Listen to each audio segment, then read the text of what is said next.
Economic reforms, United Kingdom acknowledges ingenuity of President Bola Tinubu's policies.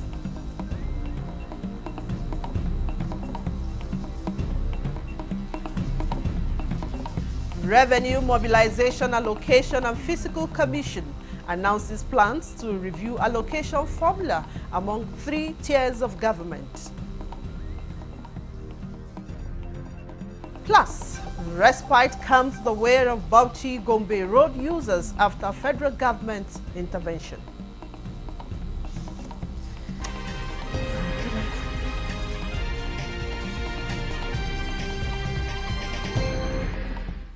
A very warm welcome to the news desk at 6 on NTA News 24, live from Abuja. I am Vivian Ezadivi.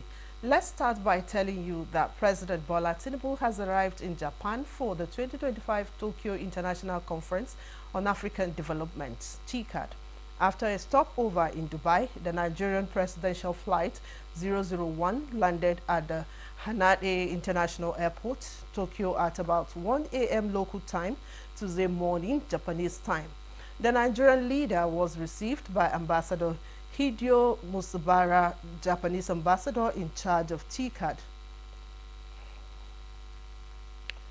The president will in Japan attend the 9th Tokyo International Conference on African Development in the city of Yokohama from August 20 to 22, with the theme Co-create Innovative Solutions with Africa.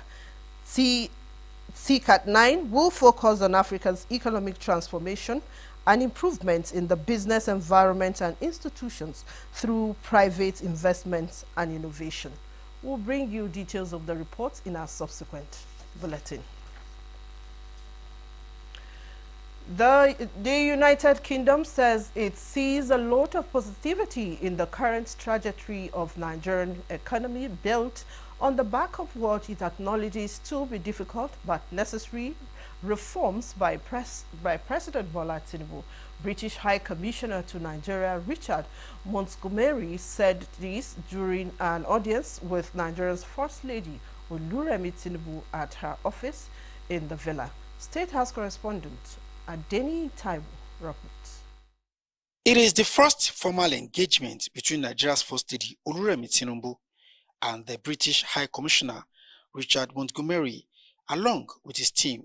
You relate more Their conversation, with the government, which centered around a shared interest in women empowerment, took off on a note of acknowledgement, applauding the impact of ongoing economic reforms in the country. And indeed, the UK has an enhanced trade and investment partnership with Nigeria. We are watching with great interest the new opportunities being created by the reforms of His Excellency, the President of the Federal Republic of Nigeria, Bola Ahmed Tinubu, your husband. And as I hope you have seen, the UK has been very public supporters of these very brave, bold and difficult reforms. We understand that these reforms create short-term challenges, but we see lots of positivity now in the economy, and our British business colleagues are looking at those opportunities. Impressed by the track record of the New Hope initiative as a special purpose vehicle delivering empowerment to women in key areas, the 3-man delegation is here to also have a better understanding of its policy initiatives. We are particularly interested in the work which the RHI and you yourself have done to promote women's empowerment, but we have a very strong focus also on women's economic empowerment, both in the formal sector, such as banking, financial technologies, but also the informal sector. Happy to avail our guest with details of RHI support for women in agriculture, business and ICT, the First Lady also highlighted the limit placed on our interventions by lack of budget. And we're trying to meet the challenges in different ways that we can. It's quite tough when you have an office and there is no budget that supports that office. People expect much from the wife of the president, when it comes to social issues. And I think we just have to step forward to take such responsibility. She agreed with her guest that the number of women in the National Assembly is dwindling and promised to cooperate with ongoing process to improve the numbers. A special seat bill, which seeks to create additional legislative seats for women in national and state houses of assembly, is undergoing debate in the ongoing review of 1999 Constitution. In the State House, Adeniyi Taiwo, NTA News. Revenue Mobilization Allocation and Fiscal Commission has announced plans to review allocation formula among 3 tiers of government. Addressing a news conference, Chairman of the Commission, Dr. Mohammed Shehu, emphasized that current realities like more responsibilities of government are the motivating factors. He pledged equity and fairness in the quest to execute these tasks and asked every sector to come up with unbiased assessment. The Commission says it has become expedient to review the current formula based on current realities, as the last review came through an executive order in 2002. In the Constitution now, distribution of electricity, now a state can embark on that. The situation has made it essential to reevaluate the structure of fiscal federalism in order to foster economic growth in individual states, enabling them to become independent from the central government and ensuring equity, responsiveness, and sustainability. The federal government has reaffirmed its commitment to the African Union's Declaration on Africa's Development. The African Union has called on member states to allocate sufficient funding to the agricultural sector to boost food production and reduce reliance on imports. Musa Baba Aliu reports. In 2023, African Union member states signed a treaty in Maputo, Mozambique, pledging to allocate 10% of their annual budgets to agriculture to achieve a 6% annual growth in agricultural productivity. In 2024, a review in Kampala, Uganda, revealed that most African nations have not made significant investments in agriculture. The treaty was redefined, and the leaders produced a document that will aid in achieving the set goals.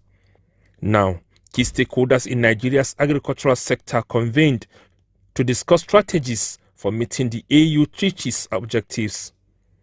The meeting, chaired by the Permanent Secretary, Minister of Agriculture and Food Security, emphasized President Tinubu's commitment to accelerating food production in Nigeria. Nigeria has committed substantial investment in the agricultural sector through various initiatives to increase production and productivity, enhance commodity value chains, create jobs, improve livelihoods, reduce post-harvest losses. The session also reviewed 2025-2027 National Agri-Food Systems Investment Plan. In Abuja, Musa Baba Aliyu, NTA News. Former Ghanaian President Nana Akufo-Addo is advocating building stronger institutions to foster Africa's growth and development. Defense correspondent Ismail Musa reports that Akufo-Addo, the lead speaker at the National Defense College Course 33 graduation lecture, notes that corruption remains Africa's greatest governance challenge and needs to be addressed squarely. For decades experienced different security challenges: terrorism in the northeast, banditry in the northwest and central, and IPOB in the southeast. Though these security challenges are partly attributed to institutional failure, the present administration in changing the tide. Nigeria is committed to strengthening institutions for efficient governance. Evidently, leadership appointments, reforms, and new frameworks are deliberately designed to enrich accountability, professionalism, and coordination. As the future strategic leaders, it is essential that you fully appreciate the pivotal role strong institutions play in delivering good governance. Without such institutions, there cannot be lasting security or sustainable development. And holding the executive accountable. The lead speaker at the event, former president of Ghana, focusing on strengthening institutions for good governance in Africa, harps on tackling corruption, reforming courts, security agencies, addressing poverty, adopt technology, and reduce donor dependency. Africa's future will not be built by chance. It will be built by strong institutions and bold leadership. It will be built by very deliberate steps by a continent that is ready to evolve. 99 participants, including 23 officers from allied countries, are set to graduate in the course 33 of the prestigious military training institution. In Abuja, Ismail Musa, NTA News. The ordeals of motorists plying the Gombe-Bauchi road during rainy seasons is over. This is with intervention of the federal government through the Northeast Development Commission, which constructs bridges at portions washed out by rains, yearly subjecting road users to hardships that attracted plea by some governors of the Northeast region, leading to federal government's intervention. Emmanuel Akila, who has reported the difficulties faced by the road users, brings us up to speed with the present development. The federal government has to come in as a matter of urgency and address this issue. Governor Muhammadu Ino Yahya there, just like the motorists plying the Gombe-Bauchi road, with passionate appeal about the condition of the road when he visited the portion that totally collapsed in August 2023. The Northeast Development Commission, NEDC, heeds the appeals, therefore intervenes with the construction of long-span bridges at Kalchanga, Bara, and Tashan Turmi. Business transactions at the Larski market on the Gombe-Bauchi border get better with the construction of the bridges at the portion that presented challenges to the people whose livelihood depends so much on the market. With this development now, economically, socially, everybody is happy now. When the intervention of Northeast Development Commission, road is now good. Looking at the mandate of the Northeast Development Commission, the MD of the commission, Mohamed Goni Al-Kali, who has always been on the top of the game to see how we can reconnect the region in which it's part of our pillars, swing into action by collaborating with the Federal Ministry of Works together with the state in order to make sure that this pillar that we are having in our development master plan has been actualized. The intervention by the NEDC has salvaged the hardship on the Gombe-Bauchi road, but the weather has shifted its attacks to the Gombe-Darazo road, which is begging for urgent attention before it finally cuts off people from that axis from the rest of the country. In Gombe, Emmanuel Akila, NTA News. You are still watching the news desk at 6 on NTA News 24. More reports shortly. The power of precision, engineered to perfection. Every component is crafted with care, and each design is meticulously tested. From concept to creation, our engineers push the boundaries of technology, seamlessly blending performance and sustainability with a deep commitment to African ingenuity. Introducing the CNG Boss, a remarkable achievement in engineering designed to operate on compressed natural gas, a cleaner and more sustainable fuel alternative. At Innocent Vehicles, we proudly lead the way in creating greener mobility across Africa. And it doesn't stop there. From SUVs to sedans, spacious buses to electric cars, Innocent offers a wide range of models designed to meet every need. Innocent Vehicle, the pride of African roads.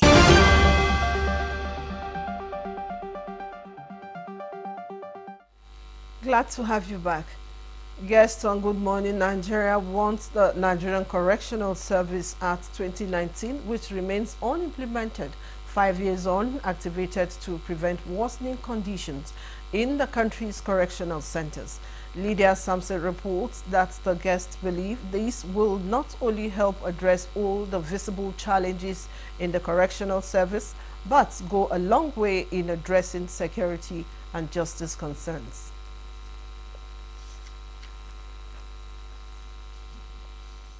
Of the change of name to Correctional Service, Guest on Good Morning Nigeria identifies chronic poor funding.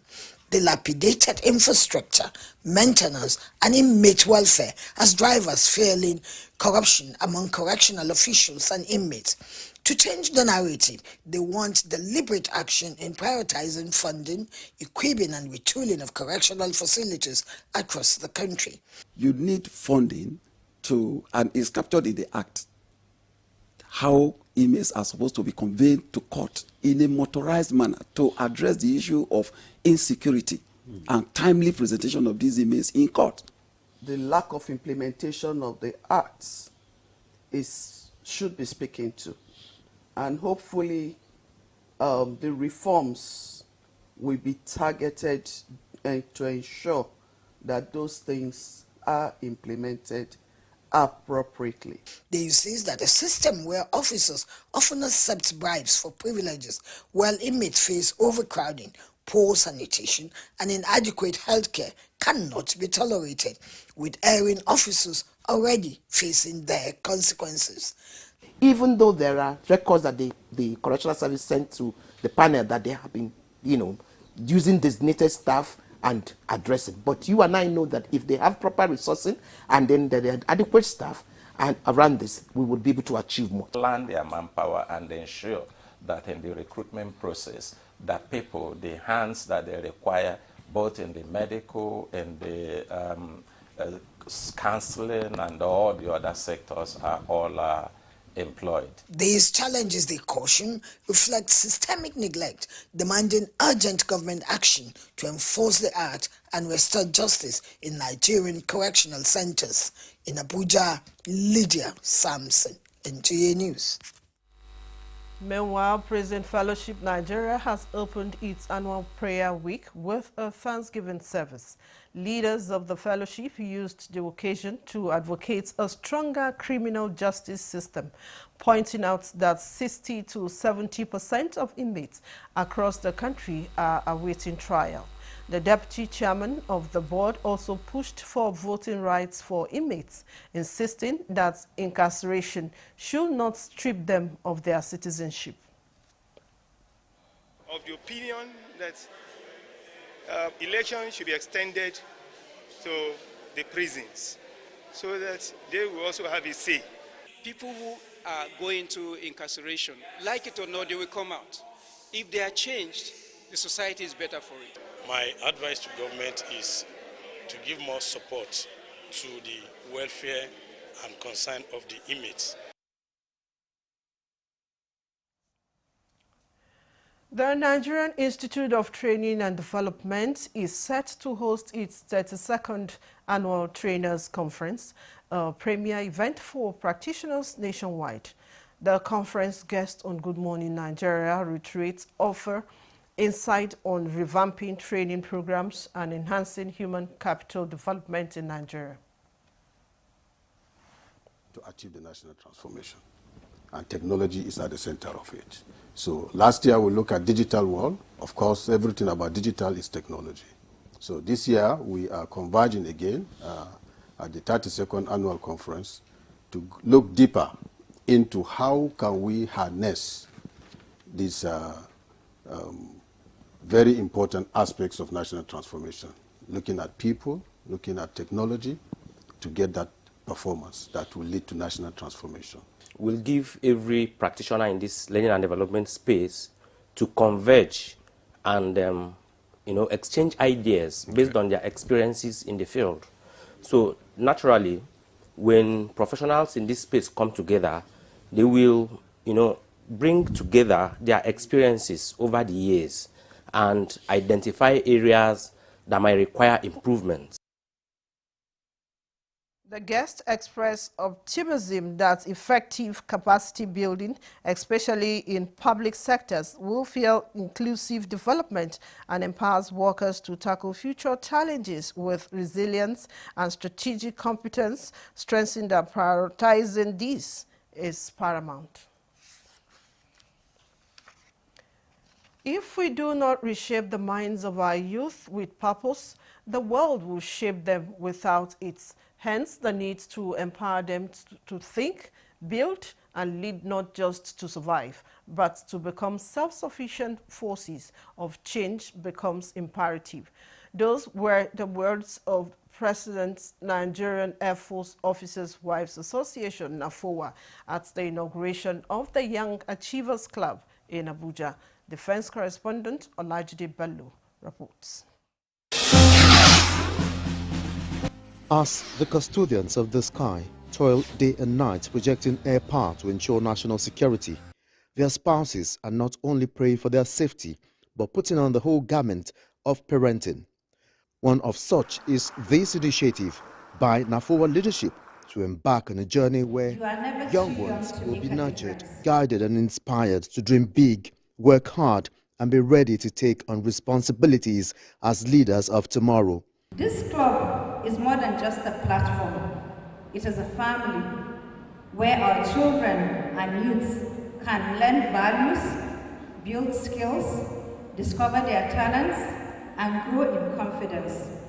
By the time you harness the youth, the children, the tomorrow's leaders, and culture them, educate them, guide them, it is hope and belief that our country will move forward. Jemima Yakubu, a 200-level student of the University of Abuja, described the initiative as timely as it will brace and equip her with requisite entrepreneurial skills to face the challenges of the future. Most times what we tend to do in the future doesn't end up being what we are in the future. So whatever trade I'm learning here is going to give me a helping hand. Like for me, I'm going to take interest in this cake baking. It's going to be for me like a source of income. The idea of establishing this club by NAFOA was born out of the necessity to guide their wards on their career choices, instill morals and leadership skills, as well as assist them in the management of the stress, anxiety and pressure that comes with transitioning into adulthood. Olajide Bello, NTA News. Report just reaching us indicates that the United States mission in Nigeria has commended Nigerian government and security forces on the successful arrest of wanted Ansaru terrorist group leader Mahmoud Muhammad Usman, aka Abu Bara, and Mahmoud al-Nigeria, aka Malam Mahmouda. In a tweet, the mission described the development as a significant step forward in Nigerians' fight against terrorism and extremism.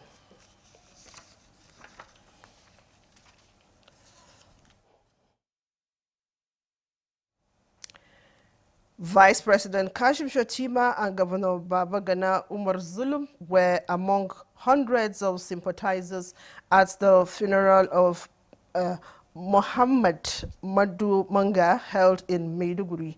The deceased was brother-in-law to the Vice President. The funeral prayer was attended by the Vice President Kashim Shettima, Governor Babagana Umar, Chief Whip of the Senate Mohammed Tahir Monguno, Senator Kaka Shehu Lawal, member representing Maiduguri Metropolitan at the House of Representatives, Abdul Qadir Rahiz, and Minister of Agriculture and Food Security, Abubakar Kyari. Also in attendance were members of Borno State Assembly and the State Executive Council, top government functionaries, politicians, ulamas, and members of the business community. The deceased is survived by one wife, Hajia Zara Shettima, an elder sister to the Vice President, and 4 children. The congregation prayed for the repose of the deceased soul and the family the fortitude to bear the loss.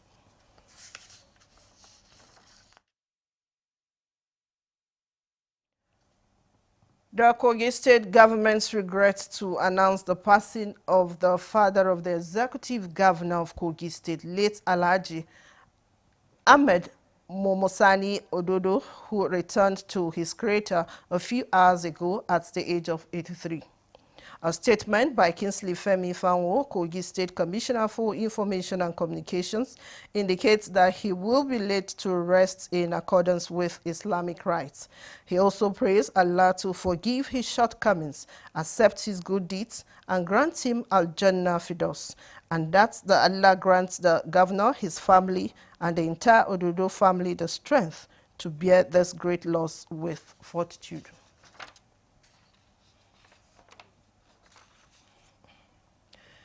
And that's the news desk at 6 on NTA News 24. Thanks for watching. I am Vivian Ezadifi. Bye for now.